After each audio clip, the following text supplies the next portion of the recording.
Hello, everyone, and welcome back to the Damage Report. It's a Wednesday. They've been a lot this year. Jayar Jackson, what do you anticipate for this, the fourth Wednesday? I've got big news Wednesday for you, John. It's a big news Wednesday. The sun just came out. It's a frigid 57 degrees in Los Angeles. Frigid. No, there's apparently a big storm coming here, though. We get the worst weather, man. Anyway, okay. Here's the thing. Normally, Big News Wednesday means we have a lot to talk about. I don't want another Big News Wednesday. I just want Blase Wednesday, but I don't know. We're gonna have to see if it happens. Yeah, a little bit scary. You know what? It's a gift and a curse. You know, you don't want to have a Blase Wednesday, but you kind of want to have a Blase Wednesday. I feel you. Let's see. We're gonna see, but thank you for being here. By the way, we wanted to greet Jayar in luxurious, artistic fashion. And so what we've got for you is, you already had it on Twitch, so you got this on Twitch. On YouTube now, for our YouTube members, Sprocket is an emoji, and he's a particularly adorable one, by the way. The emoji is exactly as chill as the dog himself. It never complains, it's down for whatever. Never complains, down for whatever. We'll sit there and just look at you, just like this one. So you get the full effect. Exactly. So anyway, I see a boost of the stream happening on Twitch. Thank you for that. So on YouTube, throw up your sprockets if you got them. I love to see both my dog and now Jayar's dog there as well. So how do people get the sprockets? Just so we know, how do we get them? Who are these folks that have them? So it's available on Twitch for Twitch subs, but also our YouTube members. If you're watching on YouTube, there's a join button. You can click on that. There's a few different tiers, but the emojis are available to all of the tiers. So you get access to all of them. And we've got more planned. I actually made one yesterday. Very excited to roll it out. Maybe this week, maybe the start of next week. We'll have to see. I don't want to throw them all out there at once. There's another dog in there. Is that your dog, John? My dog Hilo, yeah. Oh, there the dragon's fictional, but those are, my dog and your dog. Anyway, thank you everybody who's joining us. Regardless of where you're watching, we appreciate you being here. Feel free to hit the like button and share the stream if you haven't already so that people know we're live.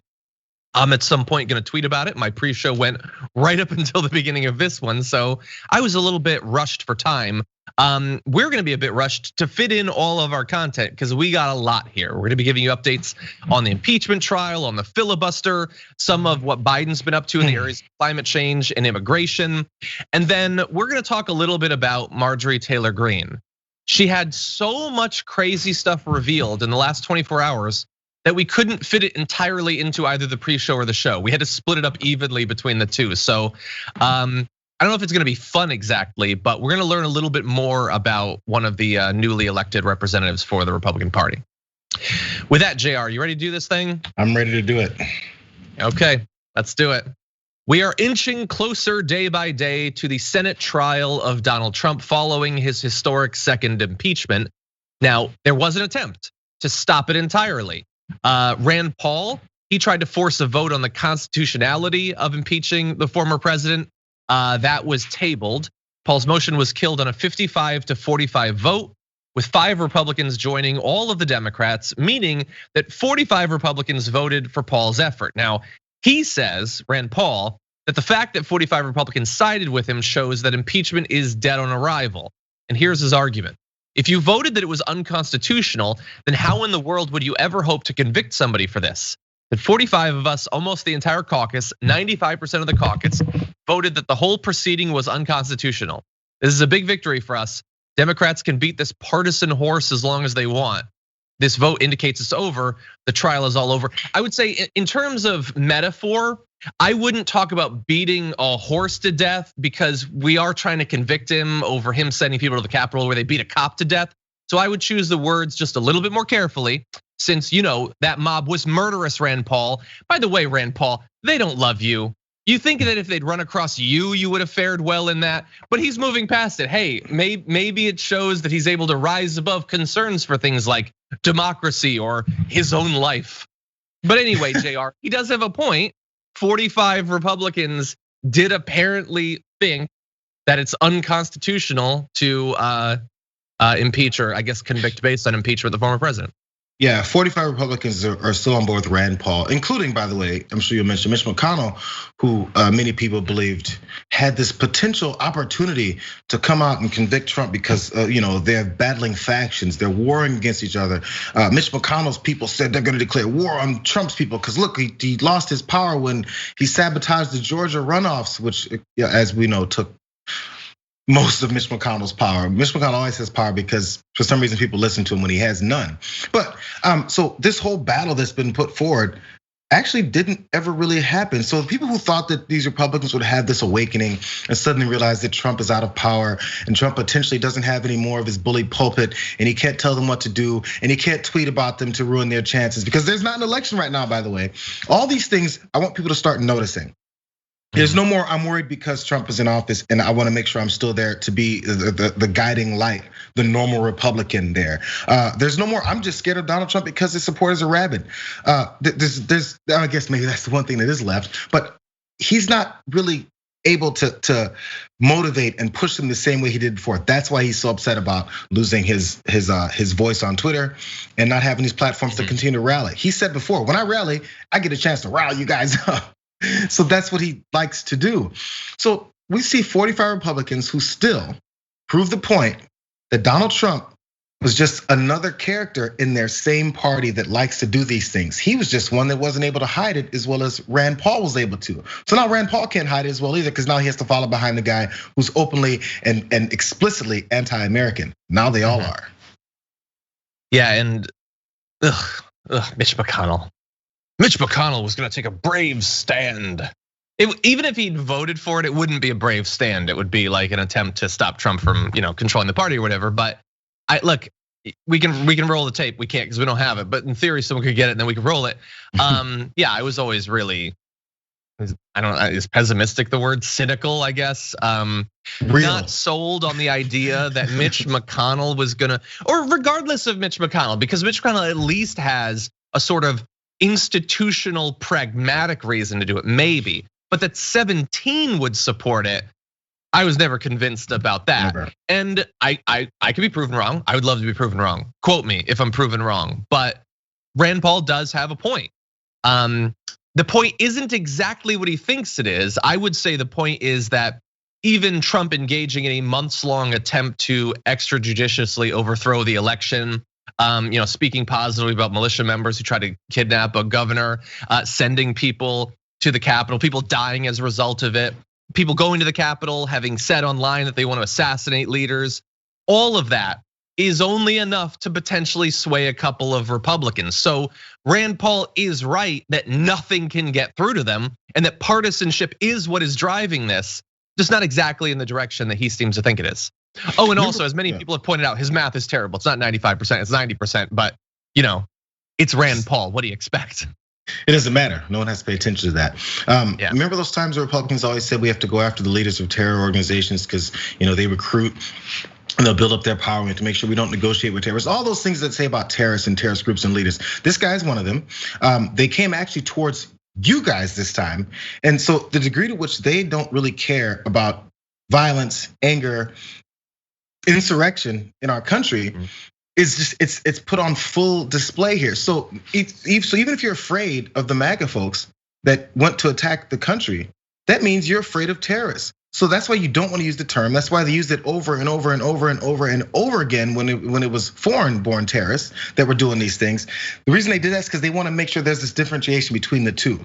So if we start calling this guy what he is, then we can no longer continue to heap that negative term on other folks only because they're the only terrorists in the world. Not that they're not horrible folks for doing the violence that they do, but there's violence that can cross these types of lines. And it starts to take down this veneer of America being this bastion of freedom and everyone is such a patriot, perfect person that loves our democracy. There are many Americans that want nothing to do with our democracy, want nothing to do with it. And many of them are elected officials and they just voted and told you that.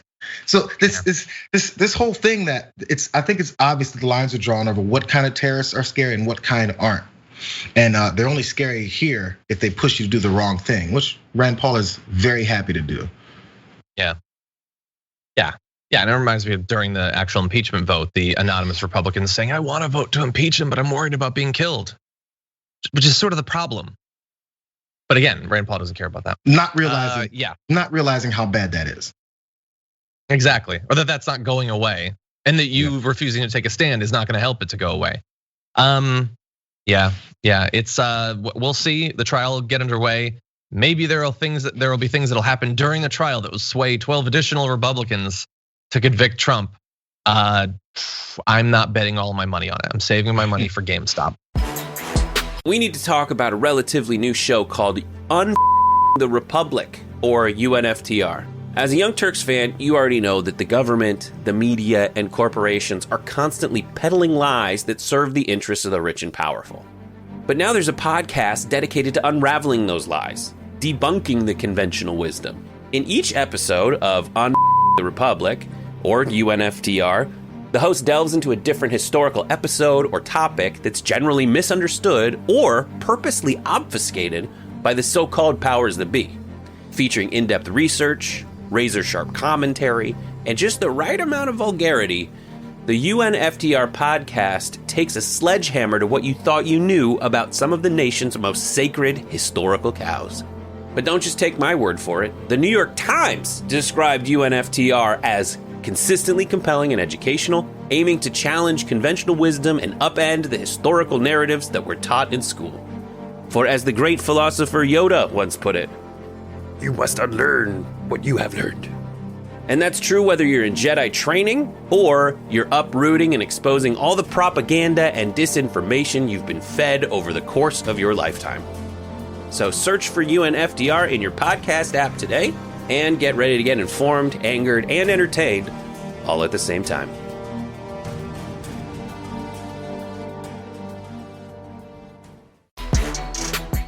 Yeah, we talked about the ending the filibuster yesterday, but we're gonna do it again today because it's important and it didn't go away since yesterday. Mitch McConnell is apparently very satisfied with himself based on the back and forth he had with Chuck Schumer about the future of power sharing in the Senate and about the filibuster. He had this to say in a tweet. When we put up this tweet, I want you to look at the face he's making in that picture. Wow. Anyway, today I made clear that if Democrats ever attack the key Senate rules, it would drain the consent and comity out of the institution. A scorched earth Senate would hardly be able to function. It wouldn't be a progressive's dream. It would be a nightmare. I guarantee it. I understand that he knows what he's doing with that tweet. And if you have paid attention to any of politics, unless you woke up from a coma mid-TDR today, the sheer hypocrisy in that tweet is such that it should bring down all of Twitter. It shouldn't be able to stand with how fake and false he is. And the rage I feel at seeing that, considering all that's on the line, it's a good thing I'm not Kerry. I'll just say that based on how that. Okay, so you're worried about attacks against the Senate. Yeah, we were too. Remember, you're voting to not convict Trump apparently. So, but no, we're not talking about attacks against the Senate as in attacks that actually kill people. We're talking about reform to something that's only been a tradition for a little bit, and draining the consent and comity. Jayar, the Senate wouldn't be able to function. And that's not something that Mitch McConnell wants, a non-functioning Senate.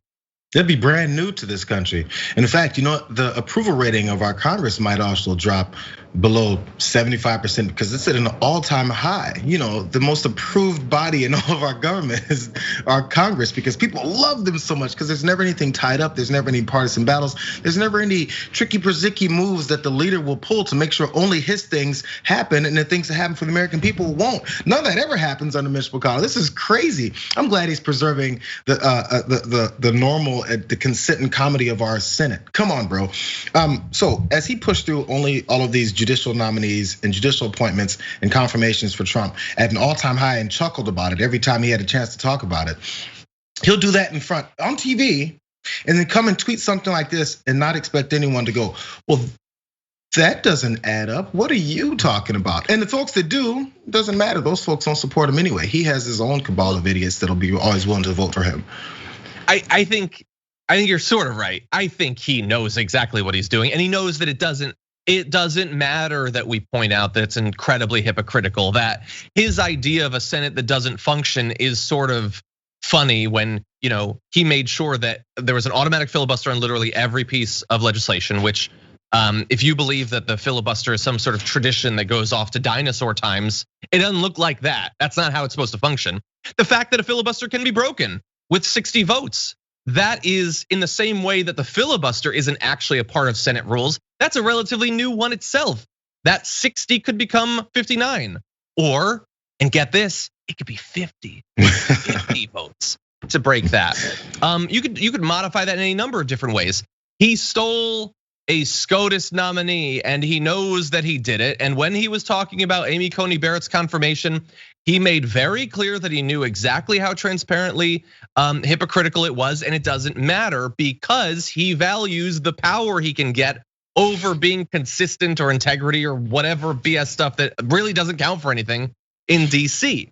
And so, am I mad at Mitch McConnell? Yes, as every rational human being should, but I'm not surprised by Mitch McConnell, and I don't expect anything more from Mitch McConnell. What I do, maybe not expect, but I'm willing to push for, is for the two who can actually do something about this to change. Mitch McConnell's not gonna change, but Kristen Sinema, Joe Manchin, perhaps they can. Now, Joe Manchin says, I will not vote to bust the filibuster under any condition on anything that you can think of. I believe very strongly in bipartisanship. And Kristen Sinema apparently said under no circumstances would she reverse course. Okay, so their argument is that we need the filibuster to create bipartisanship. And I would say, then I want you to demonstrate literally any evidence that that's what it does, because it doesn't. The filibuster means that you don't get bipartisanship, you get, I almost swore, nothing. I'll say you get nothing. You get jack nothing. That's what you get with the filibuster existing with the Republicans in the minority. You get no solutions to any problems. That's what you get. Now, without the filibuster, you could in theory have bills actually be considered and potentially even passed. And under those conditions, then maybe you could have some bipartisanship. You could have some Democrats and some Republicans actually talking about what needs to be in it and going back and forth. That is not what we have now. Continuing the filibuster means that we will not have that in the future. They are either lying or wrong, and we need to make sure that the American public knows about it. Because if necessary, Kristen Sinema, I hope you've enjoyed your time in the Senate. If you're going to be the block on all legislation, then you can get the hell out of there because we don't need you. You could be replaced very easily. And I look forward to primary challenges to her and to Joe Manchin continuing, hopefully in the very near future. I'm curious how you read that last line of his tweet. It wouldn't be a progressive's dream, it would be a nightmare, I guarantee it. What did you think he means? Because I have a certain thought process of what that means and why it's working. What do you think it means? Okay, this whole thing about destroying the process of the Senate would be a nightmare. That's not about this sitting Congress right now, or this sitting Senate that just got sworn in. He's talking about when we win again, because that's all Republicans ever talk about when they're trying to fight back against whenever the Democrats win an election. It's always, you guys got to be careful because when we're back in power, we're gonna do it to you. And then you're not. That's the nightmare he's talking about. And then he separated. It'd be a nightmare to, I guarantee it, as a separate paragraph, basically in this tweet, which means I guarantee you, I'm gonna make sure that we pass the most destructive policies and laws possible with a 51 majority the next time we're in office.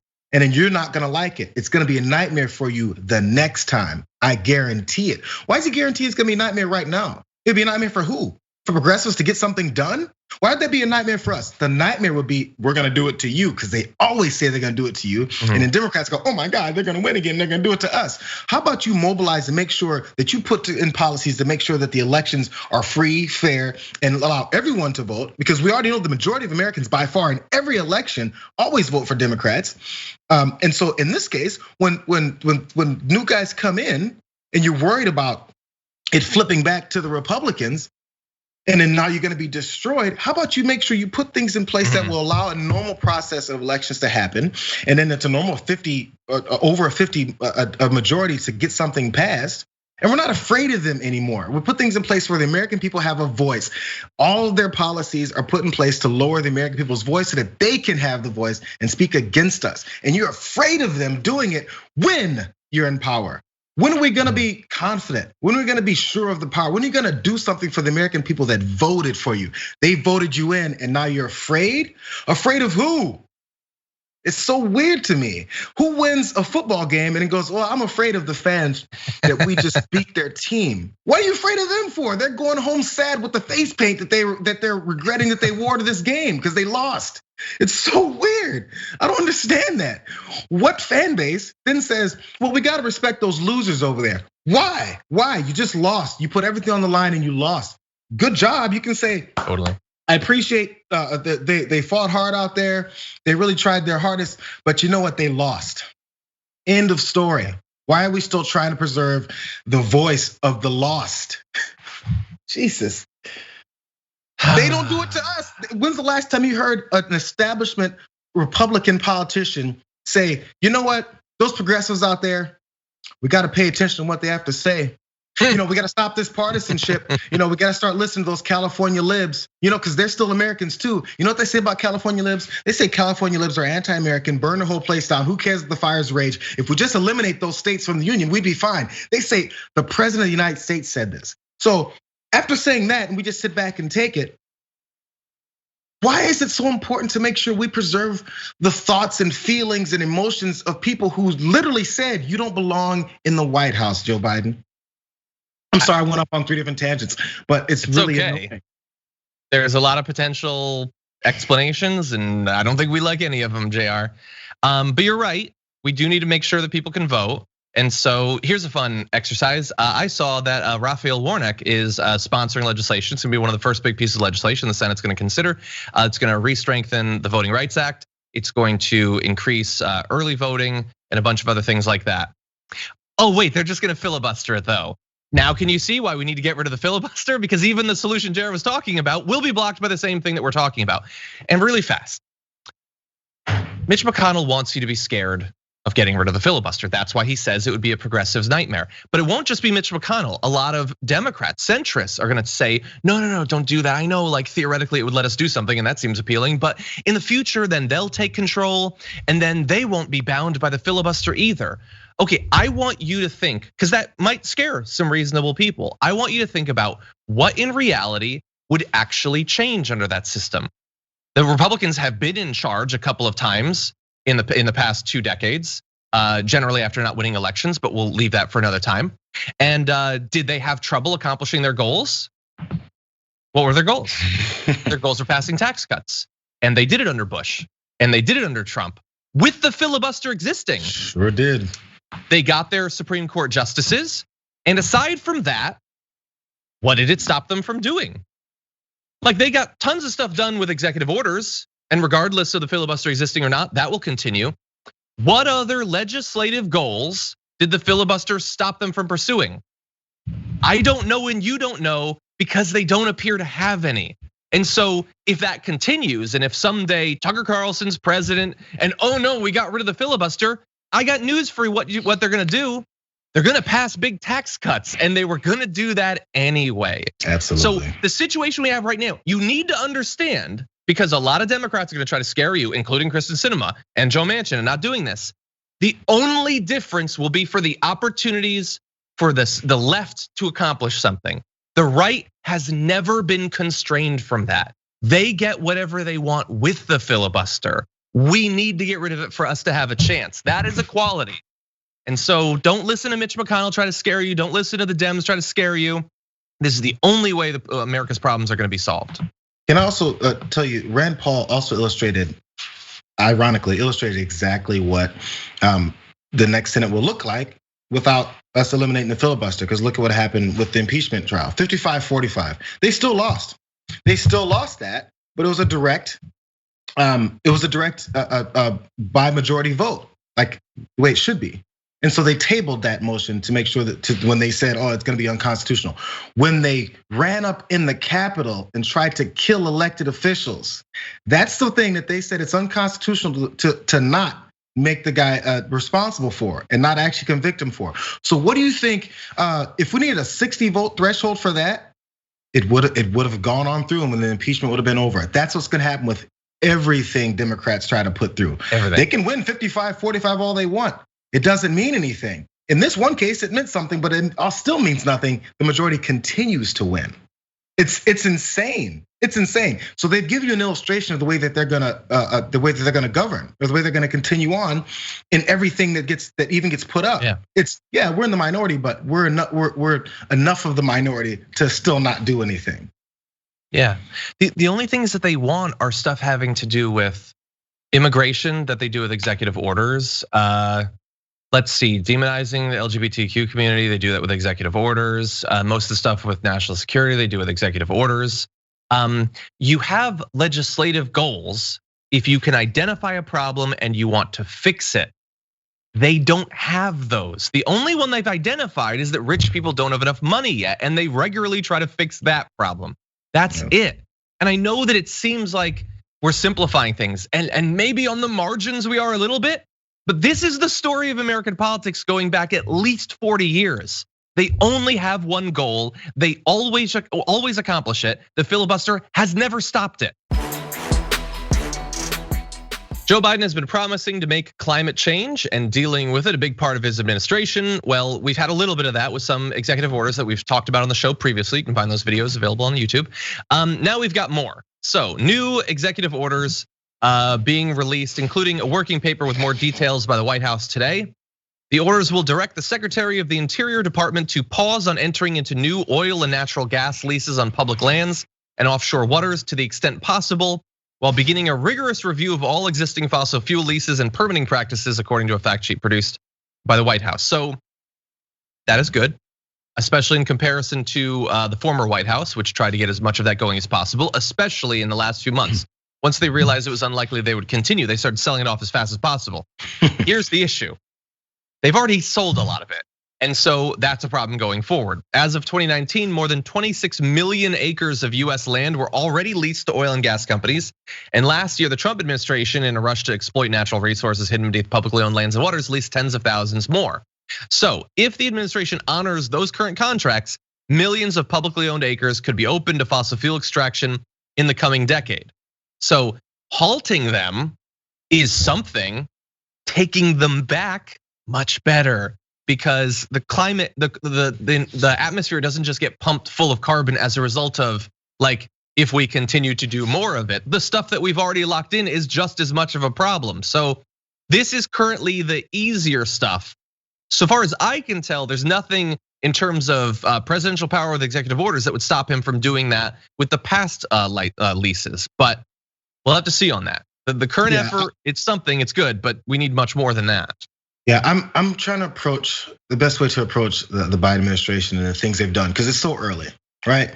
And I'm trying not to put so much of an assumption on the objectives behind these things, but just we can point out maybe some of the holes in it. Because when the Trump administration was in, he was telling us his objectives, so it was very easy to be like, this is what he said he's doing.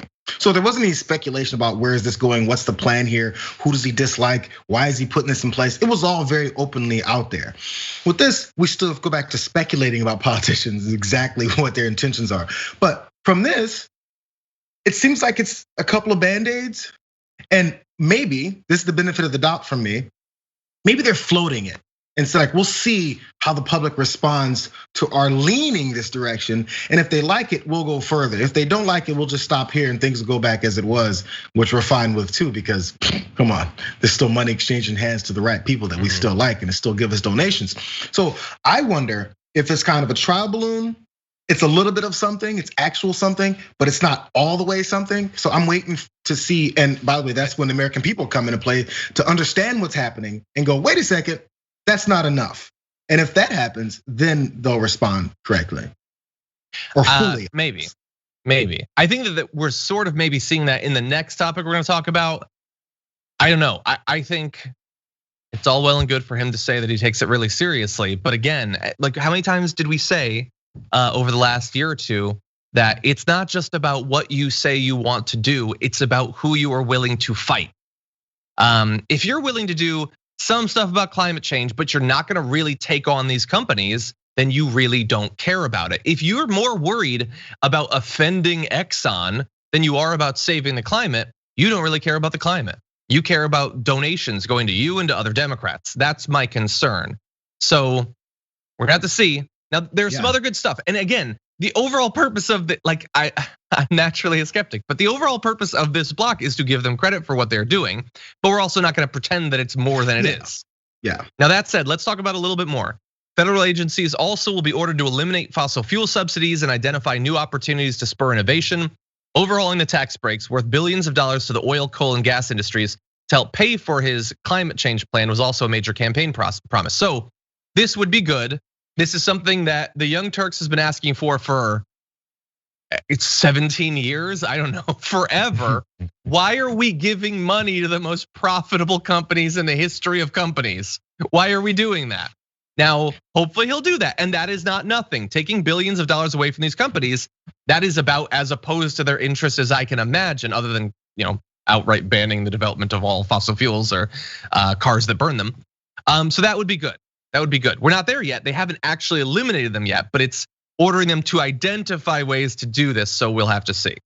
It's weird. We know a lot of politicians that are getting paid by these companies. By the reason that you said, I wonder what the reason is, and I know you know it because they're getting paid. That's why. That's why they're going along with this more and really don't have much of a change for that. But if you think about it, just because they know how much Americans are set in their ways, and it's the normalcy. We're like 5-year-olds. It's like we don't want to move to the new house that's better because mom and dad got a better job. We're moving out of the neighborhood because they're 5 years old. That house. They're like, I don't like change. We don't like change. So since we're used to fossil fuels fueling our cars and doing things the way we like it, if it was reversed and we actually had solar energy, because this thing called the sun has always been there. So solar energy. I don't know, half the time I can't see it. Wind energy, any of these innovations that actually help with the environment, if those were the norm already, and then some wild-eyed crazy person came up and said, hey, you guys, let's start digging in the ground and pulling this stuff out of it and then put it in gas stations and then we'll convert it and put it in your cars and then it'll drive. People go, this crazy guy. We already have a complete and total industry that's based in this and it's perfectly fine. In our case, we're already used to the coal and oil industries doing the things they do, except they're also detrimental to our environment. So we also don't want to change things because we're 5-year-olds that don't like change. I don't know how to change the mindset of folks enough for us to realize you can change things. And when you give all this money to these industries, guess what? You can give all that money to a new industry that's innovative and changes things. But that's too scary for us because, oh my God, we're gonna change things. And this comes from me, who has owned 2 1988 cars, an 84 car, a 78, a 73, and a 71. 6 different cars that were pre-1990, pre-1985. And I love the smell of emissions. I love the smell of my gas. I love the smell of my car going. I love it. I love it. It's a real car to me. But you know what? I'm willing to give that up because I would like for our environment to at least be able to be. So when I get out of my car that goes, I'd like to breathe when I stand up. That's just that small thing. So it's not like I'm this huge Prius guy because I hate those cars. But you have to understand the things. You have to understand what you're giving up for what you're getting, and it's just being an adult. Yeah, I can confirm Jayar has never owned a car with fewer than 9 cylinders. Anyway, yeah, what you know what we need to do to finish, we just need to get you into like a really high performance electric car. I want you to feel that instant torque of a really high performance electric car. I had a really cheap one and it felt amazing. But anyway, okay, let's talk a little bit more about Biden's recent moves on climate change, including a couple of important stance changes. So one is prioritizing it when it comes to national security. So involving those things, the intersectionality of our national interests and the fight against climate change. The other is an understanding of the fact that climate change and also environmental concerns more broadly, pollution and things like that, have not negatively affected all of us equally. It has negatively affected all of us, but not equally. So what they're doing is They're setting broad new foreign policy goals, including specify that climate change for the first time will be a core part of all foreign policy and national security decisions. Hey, if that makes it slightly less likely that they go to war to take oil, I'm happy for it. That is not a bad thing necessarily. The other is that this is a few things all combined, but he's going to create a civilian climate corps to mobilize people to work in conservation, create a task force to assemble a government-wide action plan for reducing greenhouse gas emissions, and create several new commissions and positions within the government focused on environmental justice and environmentally friendly job positions, or job creation, I should say, including directing agencies in the federal government to invest in low-income and minority communities that have traditionally obviously been hit much harder by pollution and will be hit harder by the effects of climate change as well. So these are good.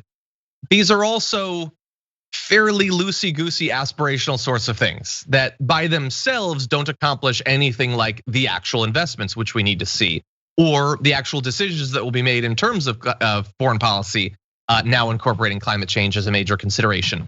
Those could be huge, and obviously anything like the Green New Deal for it to exist would need to consider these things. But this is in, I would say, the more loose, sort of vague aspirational area of his climate change effort so far. And I think that leads to my assumption that it's a bit of a trial balloon situation. I think also with the yesterday he announced all the executive orders and changes he wants to do with racial injustice in the country and all that. Similarly, it does some stuff, but it doesn't do everything. It kind of floats it like, let's see if everyone really cares about this racial injustice thing. So I'm gonna let them know I'm on their side, and I'll do more once everyone lets me know that they agree with me. So yeah, hopefully. So it's up to us now. We'll see. I mean, they're talking about conserving at least 30% of federal land and oceans by 2030. It's also by 2030, and I remember what Greta said yesterday about these like far off goals and everything. A total review of the last administration's environmental regulations, which is good. But some of the big stuff is reasserting emissions standards and regulations on things like vehicle pollution, industrial pollution, methane, and those sorts of things. That was stuff that Obama had done some good regulatory work on, but a lot of that was reversed under Trump. So we need to make sure that Biden gets it into place for Tucker Carlson to take away in a couple of years. So John, do you think if we eliminate some of the other things like some of these corporations that pollute and water and everything, maybe I can keep my gas-powered car? If we eliminate the other stuff, maybe I can keep my 9-cylinder engines. What do you think? How about that compromise? Let's can I move across the aisle with your Prius drivers?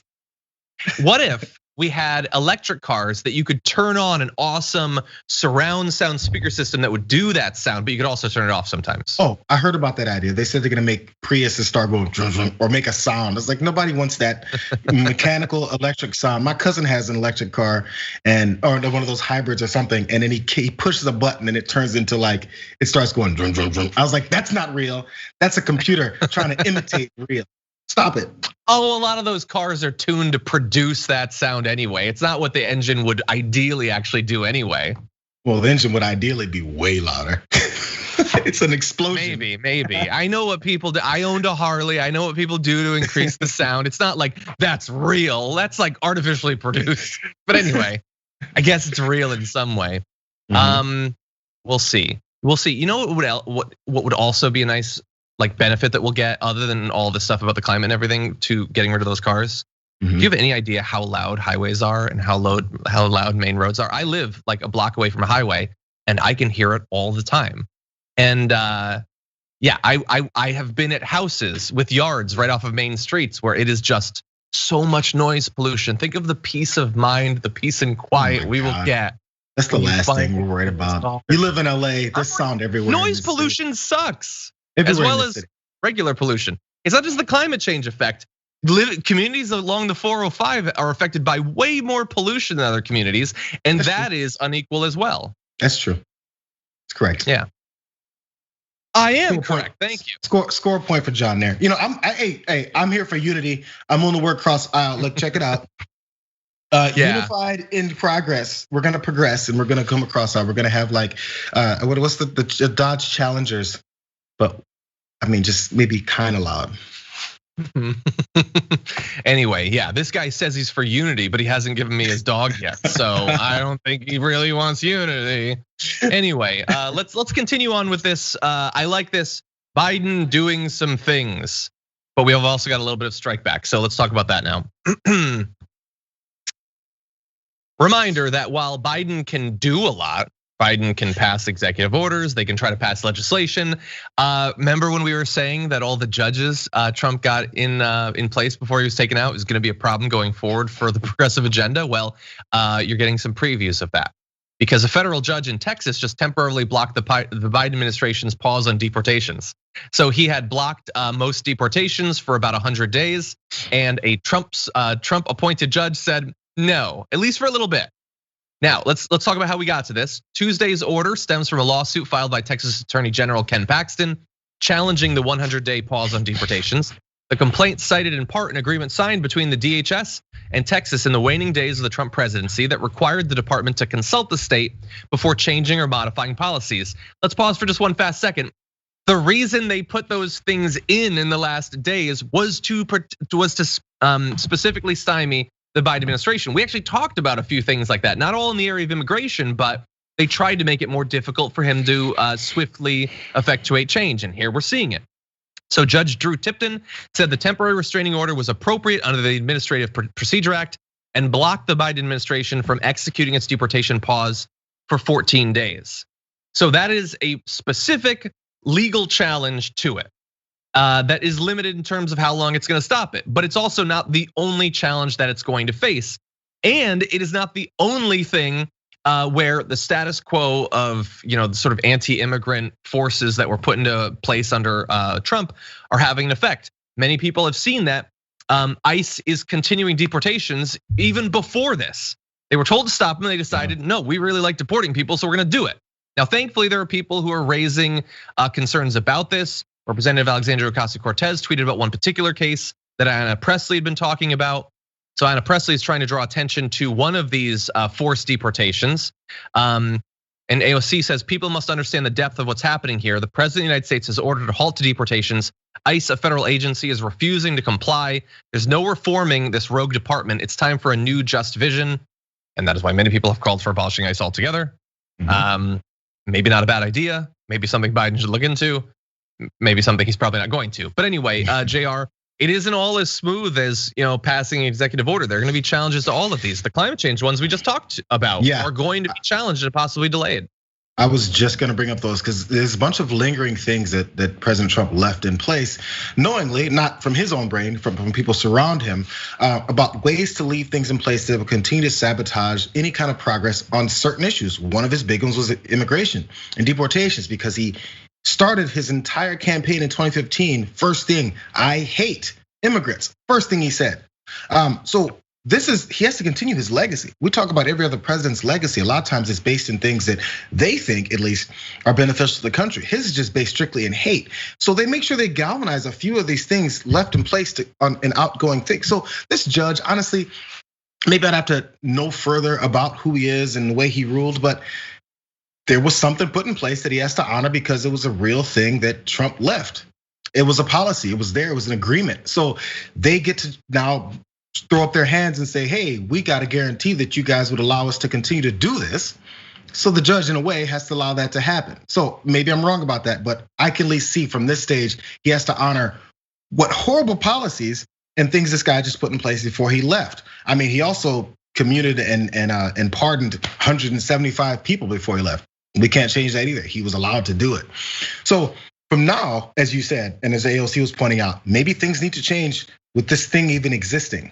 Because now it's just an agency that doesn't care about what the president will say. It's just left to the orders of the previous one that was doing disastrous things, and previous presidents for that doing disastrous things on immigration. So we need to have a redo. Again, Republicans come in office and they put in new policies and new people and completely subvert an entire government agency. And we just go, I can't believe they did that. Oh, the news is on. And we move on. I know. They subvert it completely. We complain about it and move on. So when someone insinuates, as AOC did, changing this, she's gonna catch hate like, how dare you change a government policy? How dare you change a government agency? They do it all the time. President Trump did it consistently. Took out people that would actually help that agency, and their objective is to flip it, to make it a detriment to our society.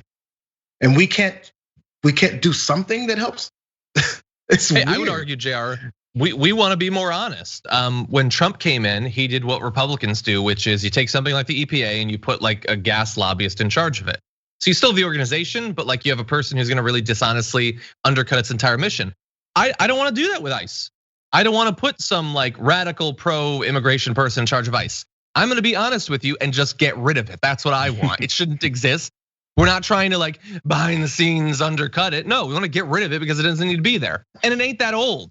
People act like that's as old as the filibuster. It's not. We can get rid of it. We'd be just fine. Honestly, I'm okay. Yeah, go. No. What were you gonna say? I'm okay with doing it that way, changing over some leadership and stuff, so that, because again, a lot of American people don't pay attention to the makeup of these organizations. But if they hear they're getting rid of this government agency that's helping us with our immigration problem, because sure, there's immigration problems, and people will start having this automatic knee-jerk reaction. They're gonna take away this thing that's helping us when they don't know what it's doing. And it's in the negative aspects of our society. So sure, change over the leadership, still call it ICE, but then do something better and do something that works for immigration in the country. I just don't know that I would actually trust that they would be able to accomplish. Yeah, I hear you. Yeah, but maybe. Anyway, I want to update on a bit of breaking news that we had yesterday. That was live on the show. We found out that Biden was going to be ending future contracts with private prisons. And so this was on Tuesday, an executive order that directed the Justice Department to phase out its use of private prisons. But we still have to wait to find out more about that. The order doesn't apply to ICE. The Biden administration is considering issuing a similar order to cover immigration detention, but has no immediate plans to do so. So I have a point I want to make about that. But Jayar, we found out live on the show that they were going to be stopping contracts with private prisons. We still don't know what's going to happen to the current contracts. How long does the average current contract run? How significant is this, and how fast is this significant? So these are questions that still need to be answered, but it was a good thing to see, and it was a promise that he's making good on. With the private prisons, with the Department of Justice, and not stretching to ICE. Yeah, again, I'm talking about just the private prison part for right now. What do you think about that?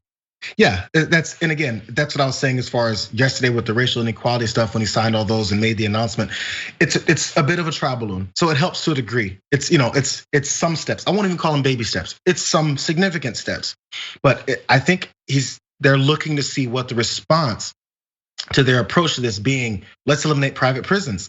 Let's see how the private prison industry responds. Let's see how society responds. Let's see if they really care about the racial and judicial inequality in our country. And again, it's on us now to let them know, yeah, this is the right direction, do more. Instead of, yeah, this is the right direction, I guess you're done. And they'll go, oh, I guess we are done. Good, we got by that without doing much. Because let's keep it real, many of them don't want to do a lot. They want to do enough that help their political careers. If we always approach everything a politician says and does with, how is this helping their political career? I don't care what party they're from. That's always the number one objective many times, is how is this gonna help my political career? This is now their career. Then you can have an approach to it to think, have they done enough yet for me? Because right now, all they're looking to do is just enough for themselves. So yeah, it's a bit, and we need more. Only the Department of Justice is the one that's eliminating some of these contracts with private prisons. Is this gonna sweep for the entire country, for state prisons, any other private prisons that have any kind of I don't know contracts with government agencies, I don't know exactly how that would work out in terms of what the ability to bar those might be. It might be just a federalism thing that they can't. I don't know, honestly. We'll see. But for now, the concern is that it doesn't include the immigration detention facilities, which, it's like, if only there had been a lot of bad news about what happened in those to inspire a new Democratic president to do something about it. Oh wait, there was. Not only just the horrible conditions, the massive spread of COVID, the epidemic of sexual assault, the sexual coercion, the harvesting of body parts. I don't know what else I'm supposed to come up with, but apparently it's not enough yet. Although, notably, Biden appears to have promised to do exactly this, banning those private immigration detention facilities. On his the Biden plan for strengthening America's commitment to justice, it says stop corporations from profiting off of incarceration. Biden will end the federal government's use of private prisons, building off an Obama-Biden administration policy rescinded by the Trump administration. And he will make clear that the federal government should not use private facilities for any detention, including detention of undocumented immigrants. That seems very clear to me. So why aren't you doing it? It would have been very easy. You could have just taken the executive order you passed and say, oh, also the immigration ones. That would have been very simple and consistent because you already promised it. Why would you promised the two parts, the private prisons and the immigration detention facilities in the same paragraph on your promises. Why would you do one and not the other? Can I tell you why? Why? Because John Smith in Iowa maybe heard that first part. He's like, oh, they're doing it, great. And he goes back to his job. And he doesn't have the time, energy, or wherewithal to then dig through the next step and be like, let me make sure this administration, this government agency is doing that next step and what they said they're gonna do, what they promised, and what they even announced, had a whole press conference about even. Because I guess they're gonna do it. If there's not enough follow-up from folks that consistently pay attention to everything they do, and then enough people listen to those folks, because there's plenty of experts that'll tell us what's happening, enough people know it, then they have no pressure to continue to do it. The John Smiths of the world don't have to care anymore. They're like, yeah, they're doing it. And then they hear 2 years later, wait, whatever happened to that one policy? I thought we got rid of that. I thought we did this a certain way. No, you thought so, because that's how politicians work. They tell you and they make sure they get your support and then not do much work. Imagine if your job dealt with that. You tell your boss, yeah, I'm gonna get to it by before 3 o'clock today. And it's been 2 weeks and you go, or 2 years. Exactly. Okay, well then all we can do is keep bringing it up and hope that they care about it, but also provide a warning to Joe Biden. So Joe, not only would doing this be making good on your promise, but you need to understand that these places have been the site of more concentrated evil than any other buildings in America over the past few years. So in 6 months or a year, when some guard at a core civic private immigration detention facility rapes an immigrant woman and then deports her so that he won't get in trouble, that's gonna be your scandal because you could have shut it down. If you leave those open and more of what's already been happening continues to happen, sure, we can be mad at the guard, and we will be, and we can be mad at core civic, and we will be, but we're also gonna be mad at you. And you remember all of those bad news cycles about Trump and Stephen Miller and all of that. So Joe Biden, is that what you want? Do you want to own all of that evil, all of that cruelty, the deaths, the rapes, the maimings, all of that? Because so far you seem to be signing up for a future of that. And I'm hoping, we're not gonna forget, I'm hoping everyone in the audience won't forget. In 6 months or a year, when one of these scandals comes, it could have been ended if he had shut down these facilities. And it'll be one of those moments that frustrate me every time that'll prove the 1% of Republicans' point correct. Whenever there's two things that always happen. Well, one that always happens. Republicans say, there's racists in the Democratic Party. And then a bunch of Democrats have to go, no, there's not. You guys have all the racists. No, there's plenty of racists across the entire country. Yes, there's some in the Democratic Party. So when Republicans say that, it's not that it's untrue. It's that they're trying to deflect from the fact that they just did something really blatantly racist and supported a racist, and they just want to deflect attention to other party that also has racists too. Anyway, so to prove their point is what's annoying to me. So you'll have them come in and say one of these scandals happens under Biden, and you'll have plenty of Democrats that will ignore it, defend it. When Trump was doing it, they didn't ignore it and they didn't defend it because now it's switched over and we can't have this bad PR. I know how to eliminate that. Follow what John just said. Do something to make sure that doesn't happen under your watch, and you won't be on the hook for the same stuff that Trump was doing. Yeah. Out there. Yeah. And then so when progressives will complain about it if it happens, then there'll be this fracture within the party, and then progressives versus establishment people. How come you Bernie bros keep attacking Joe Biden? He's in office now. Did you want Trump there? No, we want him to do the right thing now that he's there. It's such a simple equation. And by the way, like I remember, I wasn't with TYT in the beginning of the Obama administration, but there was a lot of hopes that were placed in the Obama administration. And when they started not making good on those promises, and when they started doing the things that they did, the drone strikes and all of that, TYT was very critical. And a lot of establishment Dems hated TYT for criticizing Obama for literally years. What we've done for the first week so far, we have done everything we can to give Biden credit for the good things he's doing while also expecting more. And our expecting more ain't going away either. So Biden gets to determine what the stance of TDR and TYT and other shows like us is for the next 4 years. Keep doing stuff like this, gonna be pretty positive coverage because it deserves to be. But we are gonna be watching. It ain't just for immigration facilities. Now, we already knew that Marjorie Taylor Greene was out of her mind. She believes in QAnon. She believes that Satanists rape and murder children and drink their blood. We're finding out that she thinks that Hillary Clinton wore a child's face before absorbing its life essence. These are all things that we found out from her social media account. And we're finding out even more that for me, if I were an elected official, would be a little bit concerning.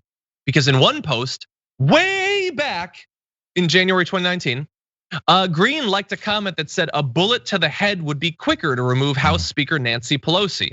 In other posts, Greene liked comments about executing FBI agents who, in her eyes, were part of the deep state working against Trump. Because remember, all of those right wingers who say they support law enforcement and back the blue and Blue Lives Matter and all of that are always ready to murder cops and federal agents when they think it's necessary. The Boogaloo Boys are perfectly happy to kill cops if it gets the cops to overreact and kill some BLM protesters. So here you're seeing the actual posts. Now this is important for you to see it because she of course is going to deny it. But first, there's more. In one post from April 2018, Greene wrote conspiratorially about the Iran deal, one of former Barack Obama's signature foreign policy achievements.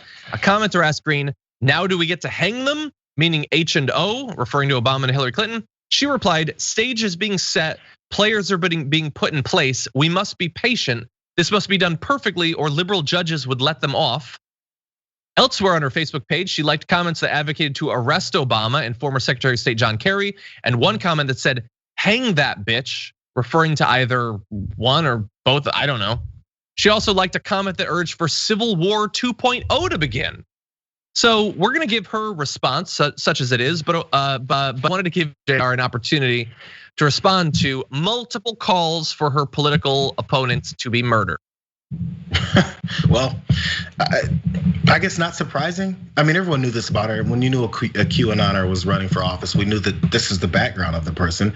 But we're in such an insane political landscape now. It's like it's a significant portion of the Republican Party. So it's a winning strategy. It's a winning message. And they know that. Again, it's why the established members of the Republican Party that aren't just new to Congress like her are backing stuff like this because that's their party now. She is the future of the Republican Party. The old members of the Republican Party are willing to go along with stuff like this, or then publicly say, we'll talk to her about it, or this will be great, or she's just another member of Congress. Yeah, maybe those statements that she said were they were unsavory, but it's okay. They always want to put some lighthearted descriptions to the things that they've done, and then privately tell them, hey, just tone it down publicly. Say all that horrible stuff in private instead. You need to learn how to be a real Republican politician. Say the bad stuff privately and the good stuff publicly, and you'll be just fine. That's the conversation. I think it might be turning though. I agree. And she has tried to distance herself a little bit from QAnon. And when people say that, they mean she doesn't openly say it anymore. She's never said that it was wrong. All that stuff about pieces being put into place and all of that, that's just QAnon stuff. Because remember, and I apologize if you've heard me say this many times, including the pre-show, get used to it, I'm gonna say it a lot. She believes whatever crazy stuff she reads on the internet. That is it. That's it. Some stupid lying moron puts something about Satan on a forum and she thinks, oh my God, that's what's happening? That's literally how she approaches the world. That is her worldview. Whatever she reads, if it says bad things about people she hates, she believes it. It's convenient. Now, we have already showed you the posts. She did it, but here is what she has to say. Fake news CNN is writing yet another hit piece on me, focused on my time before running for political office. I will never back down to the enemy of the American people, and neither should you. So first of all, if our fear is that you want to murder politicians, you saying I will never back down to the enemy of the American people doesn't really reassure me.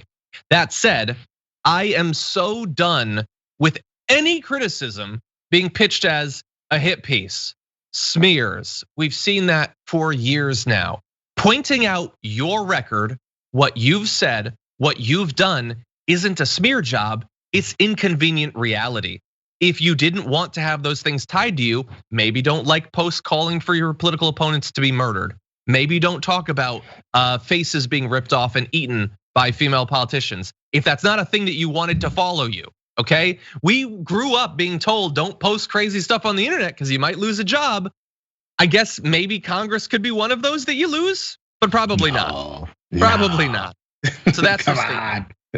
Yeah, that's her statement based off it of people writing something. Again, there's no rejection of what she said. There's no I never said that stuff. They're making it up. Fake news. None of that was said because it's all real. But so in order for people to overlook that, you have to go incendiary and say, I'm never gonna back down. Back down off of what? Do you still believe in those things? Or do you not? Now, you could rehab your image to a degree, at least for the idiots that want to still vote for you. And you could say, yeah, those things I said in the past, I was just this random private citizen and I was mad and I would post and like incendiary things because I was mad. But now I've understood you can easily rehab this for the people who, for some reason, don't think you're that bad of a person, but they're so steeped in their ignorance and hatred for the country, they can't even do that. They can't even do that because there's enough people that are okay with her saying, yeah, you're right. They're the enemy of our people. When I say let's put a bullet in Nancy Pelosi's head, that's great. And I just said that before and they just want to bring up old stuff. That's the explanation. That's the explanation. By the way, it was 2 years ago. It was 2 years ago. It wouldn't be okay if it was 20 years ago. It was 2 years ago. You talked about shooting Nancy Pelosi in the head after the third season of Stranger Things, okay? Only after the first, if it's as old as the first season, I'll give it to you. But no. It wasn't youthful exuberance. It wasn't, it wasn't I was only a teenager and I was just trying to fit in with the high school crowd. None of that, which I don't accept those either. But if you did make a mistake, own up to it and say so. But I'm only saying that because there's no way she's ever gonna do that. I know, God. There's more, maybe we'll bring it back tomorrow, her stalking of the survivors of mass shootings. Sorry, alleged mass shootings, because remember, she doesn't believe any of those that happened either. Like there is no, I cannot express how insane this woman is. But I'm gonna try. There's more. There's more. You know, when the glasses come off of John's face, it's all over. Anyway, I think it's just smudged because they're cheap glasses and I've scratched them all up. But anyway, we will get to that tomorrow. For now, Jayar, as always, thank you so much. Hope that the sprockets made you feel a little bit more at home here on the stream, but we appreciate you joining. I enjoyed them. Again, as usual, we're gonna need like 2 hours on Wednesdays, bro, because we talk too much. I know. Eventually, TDR will be a 2-hour show. At some point, we'll see. I mean, it kind of is with the pre-show anyway, but okay, it'll be a 3-hour show. Okay, Jayar, thank you. Thank you, see you guys.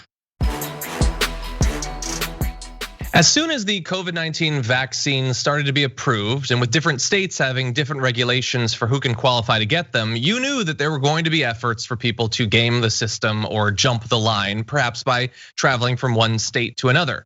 Well, joining us now to break down one form that's come in is a health reporter for Business Insider, Andrea Michelson. Welcome to the Damage Report.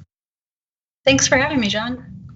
Very glad to have you on. And you wrote about vaccine tourism, which is an amazing term there. But can you tell us a little bit about what this is looking like?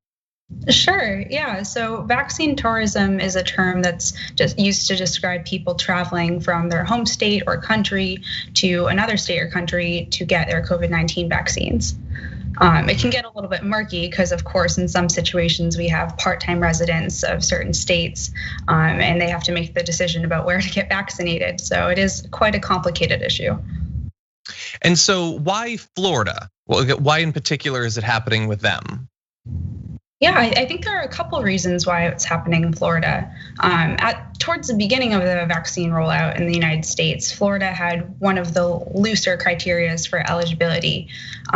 They were opening up vaccine eligibility for seniors age 65 and older right away. A lot of states have switched to that model by now, but there was a period of time where a lot of people would qualify in Florida but wouldn't qualify in another state. I think it's also a complicated situation in Florida because, as I mentioned before, there is a population of part-time residents there, or snowbirds, people who typically winter in Florida. Some of them canceled their trips due to the pandemic, but others are there just existing in the community and kind of live in a weird bubble between vaccine tourism and actual residency. And it seems like regardless of which of those two groups you live in, either someone who has a home for part of the year there, or if you're just traveling there to try to get it, it is likely, I assume, that these are people with significantly more financial means than many of those who are hoping to get the vaccine. Right, I think that the true vaccine tourists, at least, a lot of them are financially well off and do have the connections to be able to book an appointment in Florida, even if they don't live there. You definitely need to be well connected or very lucky in order to get an appointment in most states, especially one where that's not your community. So that is pretty common, I would say. And do we know anything about, so far, is Florida one of the states that's really going through all of the vaccine that's been made available to it, which would potentially produce a situation where those who are jumping the line might actually be delaying someone else getting access to it? Or are they doing pretty well in terms of being able to vaccinate those who are qualified, who are trying to get it? We did hear some reports of long lines in Florida towards the beginning of rollout. I'm not sure if that situation has resolved, but I think a lot of people did see sort of news stories and pictures on Twitter of a lot of elderly people waiting in line and then getting turned away, sent home because they were out of vaccine doses at like 10 o'clock in the morning. So in cases like that, it's hard to say whether there were vaccine tourists getting the vaccines that were used up earlier that morning, but it is possible that that could be the case. And what has the reaction been so far from the state government? Well, vaccine tourism might be on the decline actually, because the state government issued a public health advisory kind of prohibiting it. They said that they are reserving their vaccine doses for part-time residents and full-time residents only. So that is yes to snowbirds, but no to vaccine tourists. Whether they enforce that is another question. Yeah, you have a quote from DeSantis in your article that he doesn't seem to be particularly bothered by it, at least based off of that. I mean, maybe there's some context necessary, but it didn't seem like it was really bothering him that might be happening. Yeah, I mean, I think a lot of public health experts would actually agree with that in general, getting vaccines in arms is a good thing. And if these are people who are in the community for part-time, whether they're visiting family or have a part-time residence there, it would be good for the community for them to be vaccinated and increase the herd immunity there. So I think in that vein, the governor's not discouraging people who are truly in the Florida community from getting vaccinated, but he is discouraging people from flying in with the intention of getting their vaccine there because it's easier than doing it at home. Well, and I imagine that unnecessary flying during the worst part of the pandemic has its own risks. Does like the CDC or has the White House provided any sort of guidance to try to stop people from doing this, especially traveling long distance, perhaps by air for this purpose? Yeah, that's a tricky one because you have a camp of people on one side who are saying airplanes in a vacuum are relatively safe places. Like they're well ventilated, people are supposed to wear masks, but when you kind of take that perspective, you're not considering the other aspects of travel, like what you're doing in the community you're traveling to, what you could be bringing back to your home community, and then also sort of the steps in between, like the airport, the Uber, wherever else people might be going on their way. So I think in that sense, there are a lot of risks of travel, and I think a lot of public health experts would discourage unnecessary travel. Exactly, and to anyone watching this who's perhaps thinking about engaging in cross-country vaccine tourism, if you've gone this long without getting COVID, traveling and perhaps exposing yourself to it seems like the last thing that you'd actually want, so I would tread carefully there. But in any event, anyone watching this who'd like some more information, Andrea's work is available on Business Insider. You can see her article breaking down vaccine tourism in more detail, and we really appreciate you joining us today. Thank you. Thanks again for having me. By the time you're watching this, Wall Street might not exist anymore. So I want to make sure that we get on this as fast as we can. A lot's been going on with GameStop and short calls or something else financial. Anyway, gamers are up to something and I want to understand it. So we decided to reach out to our financial expert, the Minister of Stockery, Dan Evans, host of the Power Report, host of Audio Face Podcast, and longtime friend of the show. Used to be on the show. How's it going, Dan? Always great to be with you, John. I could not think of a better way to spend my time than talking to John Adirola, one of my favorite people on earth, about stonks, baby. Always goes up, woo woo. To the moon. Okay, so for people who might not understand this, not me, somebody, basically what has been going on over the past couple days? Right, so a lot of the main hubbub has been around GameStop stock. Now, it's usually these stocks, they go up, they go down. That's kind of the gist of it. But there were some interesting things happening with GameStop stock specifically, which led to a Reddit forum called Wall Street Bets. Wall Street Bets is kind of ridiculous. It's known for kind of just like a bunch of tomfoolery, essentially.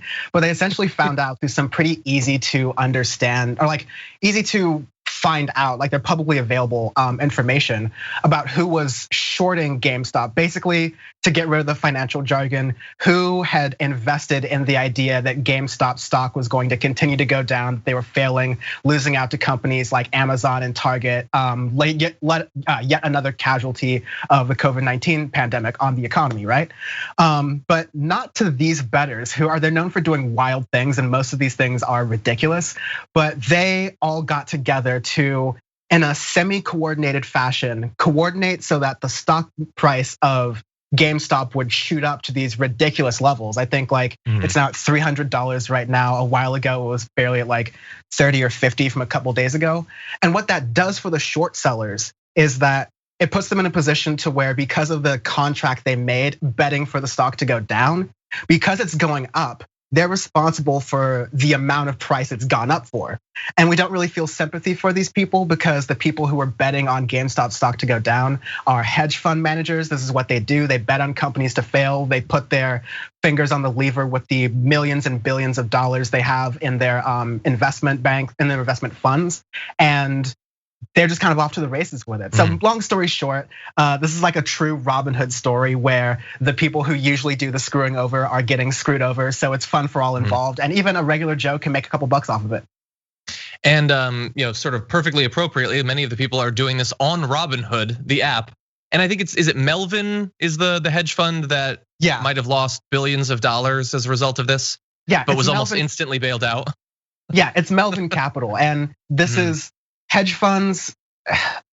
All of this jargon can get really complicated, but all you need to know about hedge funds, they're similar to venture capital funds, which we've talked about. Mitt Romney used to run a prominent venture capital fund, Bain Capital, and they're a good example because they're often called vulture capital funds, because what they often do is they buy up distressed assets, companies that are about to go out of business, like Bain Capital did with KB Toys and Toys R Us. They sell it off for whatever is reasonable, the real estate that the stores had, the pension plans that the employees of Toys R Us were depending on, and then they liquidate the assets. They sell everything, they fire the employees, and they make off with their check. They're very clearly about to do the same thing with GameStop, but literally just a bunch of Redditors bored at home waiting for Biden to get those $2,000/ $1,400/ like $8 in Disney Plus stimulus checks. Like, these people are just kind of taking matters in their own hands, and it's really economically savvy. I don't think this will happen many times because it's a complicated sort of trick they pulled. But again, just as a socialist Marxist economist, it's very funny to watch. Yeah, and making it a little bit more difficult for them to do this is that all of the most powerful people in America have been coordinating over the last day to stop it. Literally stopping trading on particular stocks, which I guess they can do. Like TD Ameritrade's like, no, you can't trade that stock right now because you're doing bad things, which is amazing in the supposed free market where stocks go up and go down, as you said. That's the way it's supposed to work. But really fast, obviously many people watching this are not gonna be like surprised to find out that we have a negative view of hedge funds in general. But specifically in this area, you laid out what they do when they sort of pick over the bones of these companies. But when they stake out a position like with GameStop, where they short it basically, and they say it's gonna go down, that does send signals to other potential investors, right? Doesn't that sort of pollute them from wanting to put money in these companies and sort of puts downward pressure on the stock price that few are gonna wanna bet against a company of this size that seems to believe it knows what's gonna happen? Well, yeah, I think that's true, John. There is a case where there's some risk after this. Of course, if it's happened once, it's happened again, if I think I understand the idea of your question. Whereas like these kind of short bets may now seem extra risky, knowing that if it's a popular company like AMC Theaters, Blockbuster, or a couple of other ones that have gone up in a couple hours lately.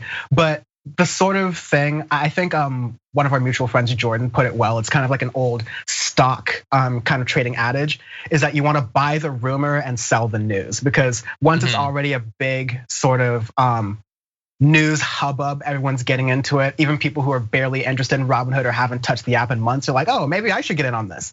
It's already too late. These markets move very quickly, and so it's unlikely to happen again. As you kind of alluded to earlier, there's now this whole regulatory push that, oh, we can't get you the $2,000 checks immediately, but we can definitely prevent you from doing financial tomfoolery immediately. We'll stop that for sure. Immediately. Yeah, there's absolutely a push for that. But I think the other thing we're kind of watching out for here is that hedge funds get away with this every single day. They're getting away with it today. They're gonna get away with it tomorrow. They're gonna continue to do it because this is endemic of our economic system that is very out of touch with the real lives of what people are doing. Like I remember seeing a chart maybe a couple days ago, but that depending on by state, between 21 and 41% of tenants in every single state are basically at risk of being evicted or past due on rent because of this crisis, and we're not really affecting that. Meanwhile, these hedge fund managers are playing with millions and billions of dollars,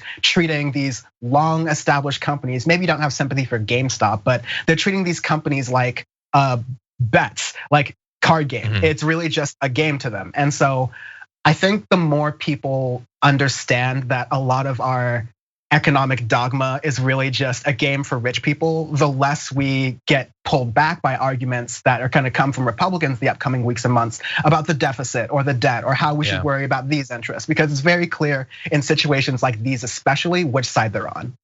Yeah. As you point out, this is just fancy betting. And that went well, in 2006, 2007, 2008, that went well for the economy. Really fast though, I want to say it's like some people, I guess, are getting frustrated by the fact this is going on because they're like, well, why are you guys doing this? Like, stocks are supposed to be based on something, and now they're not based on anything. Man, Tesla, like Elon Musk became the most richest person on the planet over the last year. Tesla, what are they selling 10 times as many cars, 50 times as many cars? No, it's not based on anything anyway, which is my fear, or my frustration.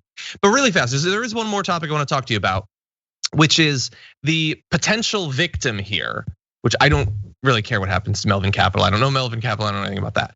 But my fear is the people who are not following Jordan's adage to sell the news. Some people, especially the many Americans who are even more economically desperate than they were a year ago, are seeing, oh my God, wait, there's a potential opportunity to make a bunch of money. And some of them might be buying at 250, 300 on GameStop. And so my fear is that there are gonna be some people who come into this at the tail end and they're gonna lose everything they have. That's my fear. What do you think about that? It's an absolutely valid fear, and unfortunately, it's just a case that happens all the time. Robinhood, a bunch of other these apps have fine print warnings about making sure that, hey, these things are very careful. You're spending your own money all the time. They're volatile assets. They're oftentimes very complicated. So if you don't know what you're doing, be careful. People don't heed those warnings anyways. And a lot of times people like me will come on shows and say something along the lines of, I'm not a financial expert. Please don't take what I'm saying as legal advice. But the truth is, you get to an important point, John, is that we've been under lockdown for 10, almost 11 months, depending on where you're at. We're just coming out of those seemingly too early, but that's a different conversation. And those of us who aren't as lucky as yourself or me, who have been able to work at home for much of this time, unfortunately, we're struggling and they're suffering. And so there's gonna be a rush to go to these kinds of things, but I want to tell those people to know that this exists out there and use this as a lesson. But when it comes to your personal financial safety, don't waste some little money you have on something as volatile as this. In general, another good financial adage is don't get in the stock market with money you're not willing to lose entirely, because that can very much happen. And this case is extra funny because they lost more than what they bet, this hedge fund company. So there's that. But of course, It's funny when it happens to hedge funds who do this for a living. It's not funny when it happens to people who are on their last leg and may see this as an opportunity. So please don't do that. Exactly. Tread carefully. Dan, as always, we appreciate you joining us. Where can people watch or listen to your content? Just as with everyone, follow me on Twitter at Dan from the Web. There's Power Report that I do. There's a podcast about political things, interviewing people. May have you on one day. That's a stretch goal. Audio Face, I talk about music, and I Twitch stream on Fridays from 5 p.m. Eastern to starting at 5 p.m. Eastern, 2 p.m. Pacific. Just follow me on Twitter for that info. Awesome. Dan from the Web. Yes. Yeah.